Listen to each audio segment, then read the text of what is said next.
قالوا إلهي كبقى دقالك على سكلافو دقالك وحوتر ملان دقال ركم مدشته ركبا قول انتو ما فهمتين marka inag ciyaalkiin awlaadiin waxaan dareemayna anaga inaan dibadda jiraan oo dalka bay soo joogin laakiin wadanka wax jooga ciyaalkiin oo walaaleen oo hooyadiina ma fiirsan karno hooyo oo Soomaaliyeed oo ilma jiideyso oo ilmaha ma taqaana arkaysa guriga oo la wasal jirto oo lagu jiidayo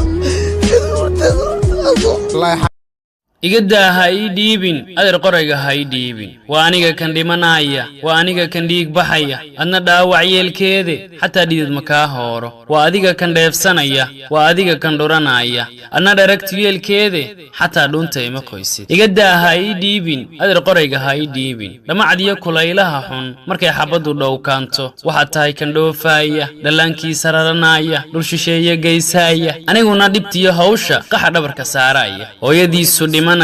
abihiis dhadhaabeeya walaalkiisu dhiig baxayo asna dhagaha beelaya dhugta iyo madaafiicda waxaan ahay kan dhakafaara igada hay diibin adeer qorayga hay diibin dhawaqiyo ristaastaani dheeldheel haddaad moodo adeer adiga oo dhuuman adeer dhinac ka soo jeeso dhibta kaalay ila qaybso hadhakanina soo muuqo dhaqaaliyo risaastaada adeer meel intaad dhigatid dheeftiyo cuntada hayso xoolaha iska soo dhiibin qabka waan ka wada dhalanay dhanka tihid qabiilkaani ee dhimo baltoogaaga igada hay diibin adeer qorayga hay diibin qoraxdiya dhalaalkeeda qof socdaa dhibsada maanti ama dhado qabow badan leh dadka aan ku dheelminayo xabad aan ka daba dhawsho dhulkoodii ka sii qixiyo aqiraan la dhaafayne mada dhabarka saaraya ilaah noo dhaxmari doona igada hay diibin adeer qorayga hay diibin dib ma arag caruurtaadu duruus baad u wada dhigatay kuwa baa dhaqaatiira kuwa baa dhaqaaleystay inay dhalasho been tahay day ana waxa bal ii diibtay igada hay diibin adeer qorayga hay diibin